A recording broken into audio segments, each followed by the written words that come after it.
We're heading into week 5, sitting at a strong 16-11 record on the season, and now is when we really start separating from the pack. The first month is about figuring out who these teams really are, and by week 5, the numbers and trends start painting a much clearer picture. I've gone through the entire slate, crunched the stats, and narrowed it down to my top 4 plays for the week. 2 strong sides against the spread and 2 totals that offer real value. These are the ones I feel most confident about, so let's break them down one by one, and as always, I'll save my top play of the week for last. First up, Detroit minus 10.5 on the road at Cincinnati.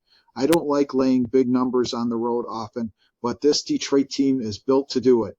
They're 17-3 straight up in their last 20 games and 9-1 on the road in their last 10. This is a team that travels well and doesn't get rattled.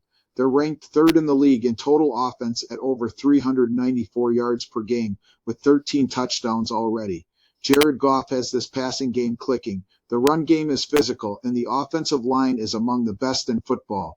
Cincinnati, meanwhile, is an absolute mess. 32nd in total offense at just 220 yards per game, and their defense is giving up close to 360 yards. That's a mismatch on both sides of the ball. If Detroit jumps out early, and I think they will, this one could be over by halftime.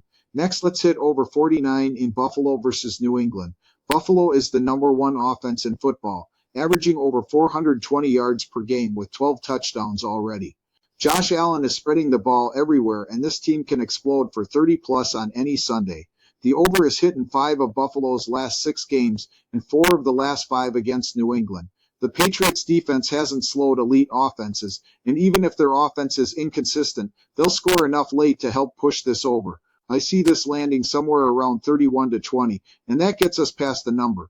Play number 3 is another total I really like, over 48 in Raiders versus Colts. The over is hit in 6 of the last 7 meetings between these two, and the setup screams shootout. The Colts are number 2 in total offense, 418 yards per game, and trending up weekly. They finish drives, push the ball vertically, and score. The Raiders haven't been winning, but they move the ball and create chunk plays. Their defense is giving up 351 yards per game, and that's bad news against this Colts offense. If the Raiders get into the low 20s, this total clears comfortably. And now my top. If you want the rest of my picks and the full breakdown, head over to hotstreakpicks.com. For a limited time, just for our viewers, you can grab a free lifetime membership to our Skool community through the special link there. Inside the community, you'll get the full version of these picks every week, plus bonus breakdown, strategy, and the chance to connect with other sharp bettors. So don't miss out. Go to hotstreakpicks.com, hit that special link, and join us today.